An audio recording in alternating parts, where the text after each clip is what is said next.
నాకు చాలా చాలా ఆనందం వేసిందంటే, ఒక వ్యక్తి ఎన్ని ఒడిదుడుకులు ఎదుర్కొన్నా, నిస్సత్తువతో అయిపోయినా, కుటుంబ సభ్యులను కించపరిచినా, ఎన్ని రకాలుగా ఆయన్ని అవమానాలకు గురి చేసినా, క్యాబినెట్లో తీసుకున్న నిర్ణయాలకి ఆయన్ని బలి చేసి ఆయన లోపల పెట్టి, ఎవరో అధికారులు చేసిన దానికి దానిపైన చిలువలు పలువులు కల్పించి ఆయన పెట్టి ఆయన ఇబ్బంది పెడితే, ఆ రోజు నేను కలిసినప్పుడు అనిపించింది, అసలు ఆయన గుండెల్లో చెక్కు చెదరలేదు ఆయనకి. ఆయన ఒకటే ఒక మాట అన్నారు, this is way of life, politics అది ఇట్లాగే ఉంటుంది, మనం భరిస్తాం ముందుకెళ్ళాను. నాకు అనిపించింది, నేను ఆయన అలాంటి వ్యక్తి పక్కన ఉండి అడ్మినిస్ట్రేషన్ ఒకటి నేర్చుకోవడం, కష్ట సమయంలో అసలు ఎలా ఆయన్ని చూసి నేర్చుకోవాలి. ఒడిదుడుకులు, పొలిటికల్ ప్రాసెస్ ఒడిదుడుకులు ఉంటుంది, వ్యక్తిగతమైన దాడుల దగ్గర నుంచి కుటుంబ పరంగా అన్ని రకాలుగా. కానీ అట్లా తట్టుకొని అసలు ఎవరన్నా ఊహించలేం కదా. ఒక 53 రోజులు ఆయన్ని పెట్టి అలా ఉంచితే, నన్ను షూటింగ్లు చేయమంటే నేను చేయలేకపోయాను. తప్పు సంకేతాలు వెళ్ళిపోతాయని నేను డేట్స్ ఇచ్చినా కూడా నేను ఆపేస్తాను ఆ రోజున. ఎందుకంటే ఆయన అంత సఫర్ అవుతా అని ఉంటే నేను బయటికి వెళ్ళి షూటింగ్ చేయడం కూడా నాకు ఇబ్బంది అనిపించేస్తుంది.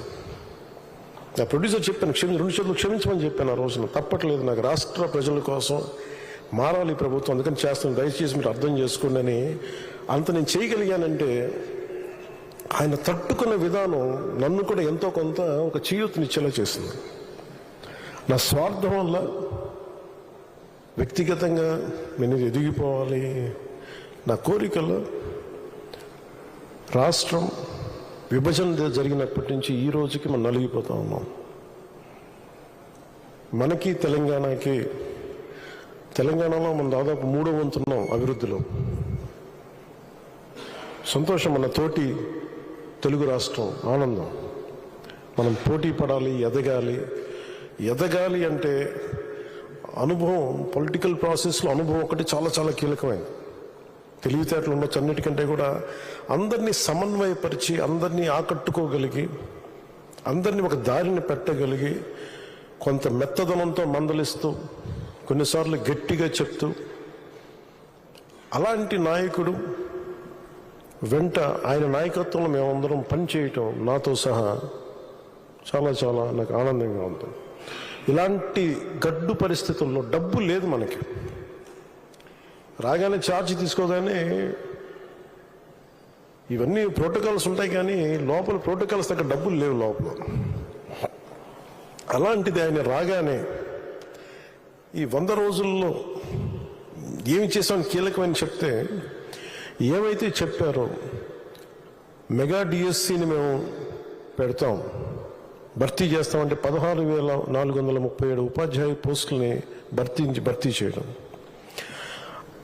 చాలాసార్లు పెన్షన్ గురించి మేము మాట్లాడుకుంటా ఉంటే, చాలాసార్లు దీంట్లో నేను పెన్షన్ బాగా ఎక్కువ చేద్దామని అనుకుంటే, ఎలా సార్ పాసిబిలిటీ అంటే, కష్టంగా ఉంటుంది కానీ మనం పెంచాలి. ఆయనకున్న ఆకాంక్ష కూడా ఏంటంటే,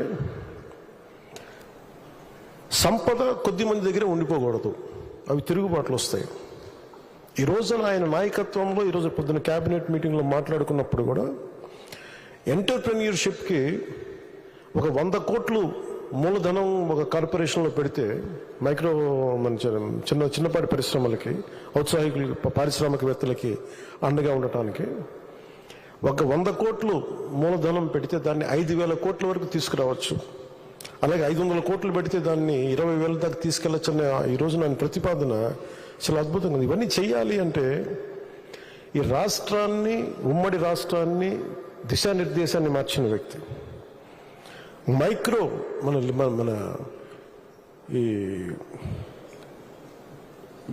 విపరీతం బలమైన సంస్కరణలు తీసుకొచ్చిన వ్యక్తి, SEZs ద్వారా కానీ, అభివృద్ధి కానీ, అలాగే మన ఇజ్రాయలీకి సంబంధించి ఈ మైక్రో ఇరిగేషన్, ఇలాంటివన్నీ మొట్టమొదటి తీసుకొచ్చిన వ్యక్తి. చాలా సింపుల్గా ఉంటాయి. ఇంకుడు గుంతలు అంటే అది చూడటం చాలా మందికి ఆ టైంలో హాస్యాస్పదం, ఏంటి గుంతలు తవ్వుకోవడం ఏంటని. ఆయన దార్శనికులు, ఆయన హెడ్ చూడగలరు. దానికి చాలామంది మేధావులతో మాట్లాడాలి. అలాంటి మేధావులతో కూర్చొని వాళ్ళని అర్థం చేసుకొని, తనతో పాటు సహచరులను ఒప్పించి ఈ రోజున ఒక ఇంకుడు గుంతలు అనేది మనకి ఒక మన జీవం మన ఇంటి నిర్మాణంలో ఒక భాగం అయిపోయింది.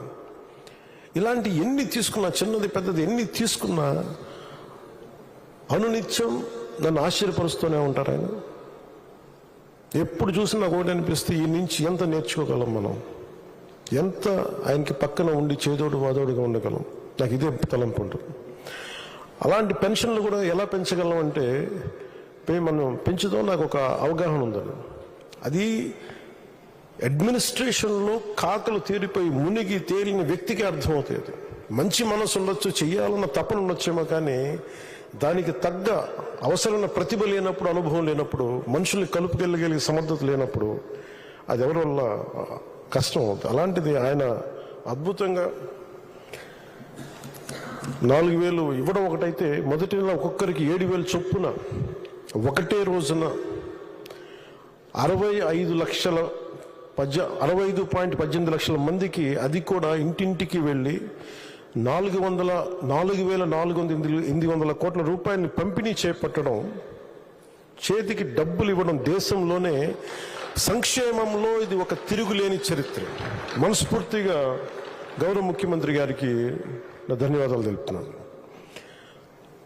గత ప్రభుత్వంలో ఉద్యోగులకు జీతాలు వచ్చాయి, నెలకి జీతాలు వచ్చాయి కాదు. వాళ్ళు పీడిఎఫ్ వాళ్ళ ప్రావిడెంట్ ఫండ్ డబ్బులు కూడా తీసేవాళ్ళు. అలాంటిది వాళ్ళకి మొదటి నెలకి 1వ తారీఖున ఉద్యోగాల జీతాలు అందుతున్నాయి. 1674.47 లక్షల కోట్ల ధాన్యాన్ని కొనుగోలు, ఆ బకాయిల్ని చెల్లించి అన్నం పెట్టి అన్నదాతని ఆదుకున్నారు. స్థానిక సంస్థలకి, పంచాయతీ సంస్థలకి అసలు డబ్బులు లేవు. అధికారులు యంత్రాంగాన్ని రివ్యూ మీటింగ్స్లో చేస్తున్నప్పుడు అడిగితే డబ్బులు రావాలి, ఏం చేయాలో తెలియట్లేదు అనే స్థాయి నుంచి ఆయనకి ఒకసారి నేను తెలియజేసుకున్నాను, ఇట్లా డబ్బులు కొంచెం ఒక రోజు సమయం ఇవ్వండి అని చెప్పి స్థానిక సంస్థలకి ఆయన 1,452 కోట్లు ఇచ్చి నిర్జీవం అయిపోతున్న పంచాయతీలకి, నీరసపడిపోతున్న పంచాయతీలకి తిరిగి ప్రాణం పోశారు చంద్రబాబు గారు. 1,452 కోట్ల రూపాయలు ఇచ్చి పేదల కోసం రాష్ట్ర వ్యాప్తంగా ఈ అన్నా క్యాంటీన్లు ప్రారంభించడం, నేను ఎప్పుడు అన్నా క్యాంటీన్లు తెలుసు కానీ చూసేవాడిని, కానీ ప్రత్యక్షంగా వెళ్ళే నాకు ఇది ఉంటుంది. సో ఈ రోడ్లో వస్తున్నప్పుడు పొద్దున్నే ఒక రోజున ఎయిర్పోర్ట్కి వెళ్తా ఉంటే అన్నా క్యాంటీన్లు ప్రారంభించిన 3వ రోజు 4వ రోజు చాలామంది లారీ డ్రైవర్స్, ఈ మన బయలుదేరి పనిచేసే కార్మికులు, డ్రైవర్స్ అందరూ, ఆటో డ్రైవర్స్ అందరూ కూర్చోబెట్టి లైన్లో ఉన్నారు. ఏంటి ఇంతమంది లైన్లో ఉన్నారంటే, ఆ పొద్దున్నే ఆ పలహారం తింటాను. నాకు అనిపించింది గత ప్రభుత్వం ఎలా వదిలేసింది అని చెప్పి. అన్నా క్యాంటీన్ని ఆయన ఎన్టీ రామారావు గారి పేరు మీద ఉన్న అన్నా క్యాంటీన్ ఎలా మూసేయాలనిపించింది. 10 మందికి అన్నం పెట్టేది, అది 10 మంది ఆకలి తీర్చేది, ఎలా తీసేసా నాకు అర్థం కాదు. అలాంటిది అంతమంది లైన్లో ఉండి నిలబడి చూస్తూ ఉంటే నా కడుపు తరుక్కుపోయింది. నిజంగా తిరిగి అన్నా క్యాంటీన్ని ఆరంభించి కార్మికుల తాలూకా క్షుద్బాధని తీర్చిన చంద్రబాబు గారికి మనస్ఫూర్తిగా ధన్యవాదాలు తెలుపుకుంటాను.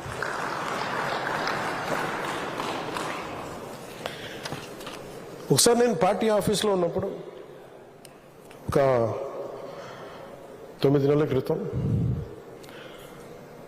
కృష్ణా జిల్లా, గుంటూరు, అన్ని జిల్లాల నుంచి లాయర్లు వచ్చారు, హైకోర్టు లాయర్స్ అందరూ వచ్చి, ఈ ల్యాండ్ టైటిలింగ్ యాక్ట్ని మీరు ఇబ్బంది ఉంది, మీకు తెలియట్లేదు, దీని తాలూకు డేంజర్, మీరు ఎందుకు ఎవరో మాట్లాడట్లేదని. మేము మాట్లాడామంటే చనిపోవట్లేదని చెప్పి ఒక సెషన్ పెట్టారు వాళ్ళు పూర్తిగా.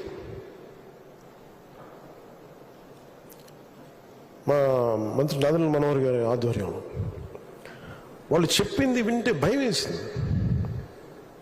అందులో మరీ ఒకరు చెప్పింది, నా పొలంలో నీ ముఖం ఎందుకు, నా తల్లిదండ్రులు ఇచ్చిన ఆస్తి, నా తాతలు ఇచ్చిన ఆస్తిలో మీ ముఖం ఏంటి, ఇందులో మా తల్లిదండ్రుల స్వార్జితం, వాళ్ళ కష్టార్జితం, ఈ ముఖ్యమంత్రి ఫోటో ఏంటి, పొలాల్లో సరిహద్దు రాయిల్లో మీ ముఖాలు ఏంటి, ఇది ఎటు వెళ్ళిపోతుంది, మీరు ఎవరేం చేయరా అని చెప్పి వాళ్ళు నన్ను నిలదీస్తే చెప్పి నేను సాధ్యమైనంత చేస్తాను, తీసేస్తామని చెప్పి.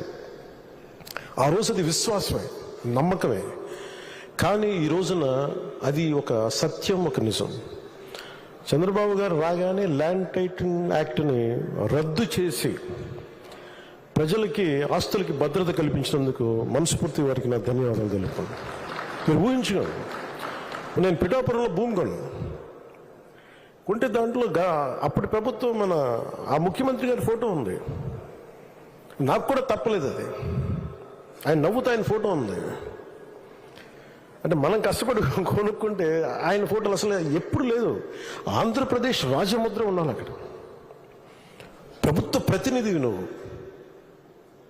అలాంటి రాజముద్రను తీసేసి, ఆంధ్రప్రదేశ్ రాజముద్రను తీసేసి వ్యక్తి ఫోటో పెట్టుకున్నా అంటే అది ఎంత ఒక విచిత్రమైన ఆలోచన విధానం అది. అలాంటివి తీసేసి తిరిగి ల్యాండ్ టైటిలింగ్ యాక్ట్ని, అంత డ్రకోనియన్ యాక్ట్ అది, అలాంటి యాక్ట్ని రద్దు చేసి ప్రజల్లో తిరిగి నవ్వులు తీసుకొచ్చినందుకు గౌరవ ముఖ్యమంత్రి గారికి నా మనస్ఫూర్తిగా నాకు కృతజ్ఞతలు, ధన్యవాదాలు. ఇన్ని సంవత్సరాలైనా ఆయన ఓపిక నన్ను ఆశ్చర్యపరుస్తుంది. అసలు ఆయన మనసు, మైండ్ నిరంతరం పనిచేస్తూనే ఉంటుంది. ఇందాక మన క్యాబినెట్ మీటింగ్లో కూర్చున్నప్పుడు అసలు ఇంక ఓపిక ఎక్కడి నుంచి వస్తుంది అని అర్థం కాదు. విపరీతమైన ఓపిక, కాన్స్టెంట్గా బ్రెయిన్ తిరుగుతూనే ఉంటుంది, సొల్యూషన్స్ ఇస్తూనే ఉంటుంది. అనుభవజ్ఞులైన అధికారులకు కూడా ఆయన దిశానిర్దేశం చేయగలరు. ఈ పాయింట్లో తప్పుంది, మీరు ఇలా చేయండి, ఇలా ఆలోచించండి. అలాంటి దాంతోపాటు శారీరకంగా ఆయన పడే కష్టం ఓ 25 ఏళ్ల యువకుడు కూడా కష్టపడ్డాడు. మనసు మేధస్సుతోటి నలుగుతూ శరీరాన్ని కూడా అంత కష్టపెట్టడం అంటే నాకు అది నిజంగా, నాకు మన వరదలు వచ్చినప్పుడు అసలు ఆయన పడ్డ కష్టం